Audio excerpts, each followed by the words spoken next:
Hello students, in part 1 of chapter 1 we have seen how plants make food using the process of photosynthesis and what are the conditions under which photosynthesis takes place, and we have also learned about the importance of chlorophyll.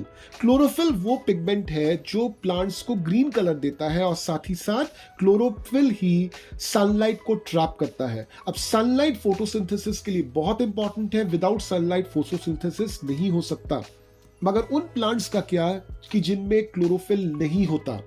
तो चलिए पढ़ते हैं part 2 of chapter 1, जहां पे एक topic हम पढ़ने वाले हैं other modes of nutrition in plants. Green plants को हम बोलते हैं ऑटोट्रॉफ्स क्योंकि वो अपना खाना खुद बना लेते हैं। All other animals either will depend directly और indirectly on the plants for their food, और इसलिए उनको हम लोग बोलते हैं हेट्रोट्रॉफ्स। तो प्लांट्स जिनमें क्लोरोफिल नहीं होता वे अपना खाना खुद बना नहीं पाते और वे ऑटोट्रॉफ्स नहीं कहलाते, वो भी हेट्रोट्रॉफ्स कहलाते हैं। एग्जाम्पल ले लेते हैं कसकटा, या जिसको हिंदी में बोलते हैं अंबर बेल। ये प्लांट जो है पूरी तरह से येलो इन कलर है क्योंकि इसमें क्लोरोफिल है ही नहीं, तो हेंस ये अपना खाना खुद नहीं बना सकता, इसको हेट्रोट्रॉफ होना पड़ेगा। ये प्लांट जो है ये क्लाइंबर है, ये एक होस्ट ट्री पर चढ़ता रहता है और उस होस्ट ट्री में जो भी खाना है उसको वो सक कर लेता है। तो इससे होता क्या है कि जो होस्ट होता है वो अपना पूरा का पूरा फूड एंड न्यूट्रिशन कसकटा को दे देता है, और इसलिए कसकटा को हम लोग बोलते हैं पैरासिटिक प्लांट। तो पैरासाइट्स याद रखिएगा are those living animals who get their nutrition from another living being, और जब ये ऐसा करते हैं they will always harm the other living being. For example mosquitoes, leech, bedbug, lice, ये सभी के सभी इंसानों से या एनिमल्स से खून चूसते हैं और उस खून में जितने भी न्यूट्रिएंट्स होते हैं ये सभी उससे ले लेते हैं। मगर याद रखिए, हम ह्यूमंस या हमारे आसपास हमको जितने भी डोमेस्टिक एनिमल्स या वाइल्ड एनिमल्स दिखते हैं, हम पैरासाइट्स नहीं हैं। हम बस नेचर में अपना रोल प्ले कर रहे हैं। हम किसी को डायरेक्ट नुकसान नहीं पहुंचाते बिना किसी मतलब का। मानते हैं कि हम प्लांट्स खाते हैं, मगर हम प्लांट्स तभी खाएंगे, प्लांट्स को नुकसान तभी पहुंचाएंगे जब हमको उनको खाना होगा। ठीक उसी तरह से अगर एक शेर शिकार करता है, वो शिकार तभी करता है जब उसको भूख लगती है। अननेसेसरी कोई किसी को हार्म नहीं करता जो पैरासाइट करता है। अब देखिए एक example of the pitcher plant. इस डायग्राम को देखिए, यहाँ पे इस प्लांट का जो लीफ है ये लीफ बिल्कुल घड़े जैसा या पिचर जैसा दिख रहा है। ये प्लांट हरे रंग का होता है, that means it has chlorophyll, इसमें फोटोसिंथेसिस होता है। इस प्लांट का जो पिचर लाइक स्ट्रक्चर है उसके ऊपर वाले पोर्शन पे देखिए लीफ ने एक ढक्कन जैसी या लिड जैसी स्ट्रक्चर बना के रखी हुई है। जब भी कोई इंसेक्ट इस पिक्चर के अंदर जाता है या गिर जाता है तो इस पिक्चर के अंदर हेयर लाइक स्ट्रक्चर होते हैं जो उस इंसेक्ट को वहां पे ट्रैप कर लेते हैं, और जैसे ये ट्रैप करते हैं ऊपर का लिड जो है वो बंद हो जाता है। इमीडिएटली इस पिक्चर में डाइजेस्टिव जूसेस आ जाते हैं और ये डाइजेस्टिव जूसेस उस इंसेक्ट को डाइजेस्ट कर जाते हैं। इसलिए हम पिचर प्लांट को इंसेक्टिवोरस प्लांट्स बोलते हैं क्योंकि ये इंसेक्ट खाते हैं। एक्चुअली ये जो पिचर प्लांट है ना, ये तो फोटोसिंथेसिस करता है, मगर ये ऐसे सॉइल्स में ग्रो करता है कि जहां पे नाइट्रोजन बहुत कम मिलती है। तो नाइट्रोजन जो है वो किसी भी लिविंग ऑर्गेनिज्म के बॉडी में मिल जाती है।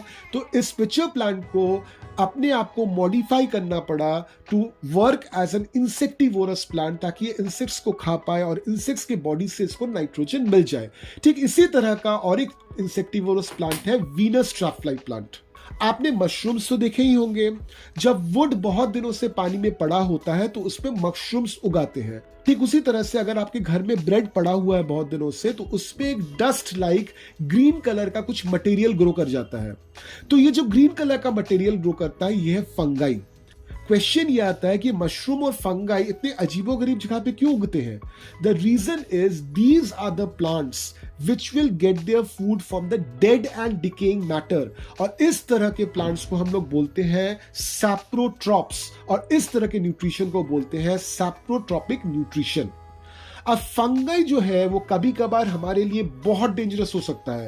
एक्चुअली फंगाई का स्पोर जो है, दाने जो है, वो हवा में ट्रैवल करते रहते हैं, और जब भी उनको कोई moist and warm living being मिल जाता है वो वहां पे डिपॉजिट हो जाते हैं, और जैसे ही वहां पे डिपॉजिट होते हैं उस लिविंग बीइंग से ये न्यूट्रिशन को अपनी तरफ खींचना शुरू कर देते हैं। During this the fungi does a chemical reaction, और इस केमिकल रिएक्शन से तैयार होता है एक केमिकल जिसका नाम है माइकोटॉक्सिन, और ये बहुत हार्मफुल है एनिमल्स और प्लांट्स के लिए। इसलिए देखिएगा कि आपको मना कर दिया जाता है कि बरसात के समय गीले कपड़े ना पहनने के लिए, क्योंकि इससे फंगल ग्रोथ हो सकता है। ठीक उसी तरह से वीट और उस तरह के बहुत सारे क्रॉप्स हैं जिस पे regularly anti fungal medicine spray किए जाते हैं उनको फंगल इन्फेक्शन से बचाने के लिए। मगर ये हमेशा हम नहीं कह सकते कि फंगस जो है वो पूरी तरह से हार्मफुल है।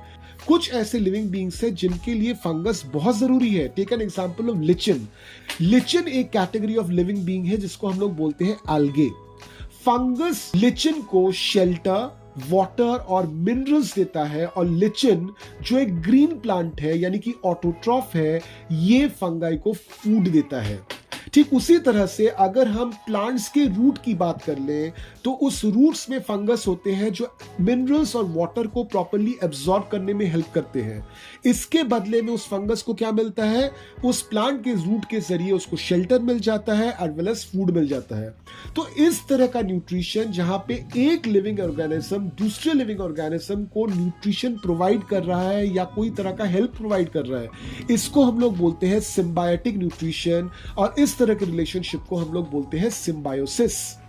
सिम्बायोटिक रिलेशनशिप जो है ये बहुत कॉमन है नेचर में। Take an example of legume. Legume मतलब ऐसे पौधे, ऐसे प्लांट जिनमें जो फल आता है ना वो दानेदार होते हैं, जैसे बीन्स हो गया या पीस हो गया। तो इस तरह के प्लांट्स को हम लेग्यूम्स बोलते हैं। तो लेग्यूम्स को बहुत ही ह्यूज अमाउंट में नाइट्रोजन चाहिए होता है। अब नाइट्रोजन जो है वो एयर में भी मौजूद है, मगर प्लांट्स जो है वो डायरेक्ट नाइट्रोजन को एयर से एब्जॉर्ब नहीं कर पाते। इनको नाइट्रोजन वाटर सॉल्युबल फॉर्म में चाहिए। तो इसलिए फार्मर्स को आप देखिएगा कि वो मैन्योर्स या फर्टिलाइजर्स डालते हैं उन खेतों में जहां पे लेग्यूम्स लगे होते हैं, ताकि लेग्यूम्स को प्रॉपर अमाउंट ऑफ नाइट्रोजन मिलता रहे। मगर नेचर ने भी एक रास्ता निकाला है। एक बैक्टीरिया है जिसका नाम है राइजोबियम। ये बैक्टीरिया हवा में प्रेजेंट नाइट्रोजन को ट्रैप करके वाटर सॉल्युबल नाइट्रोजन बना सकता है।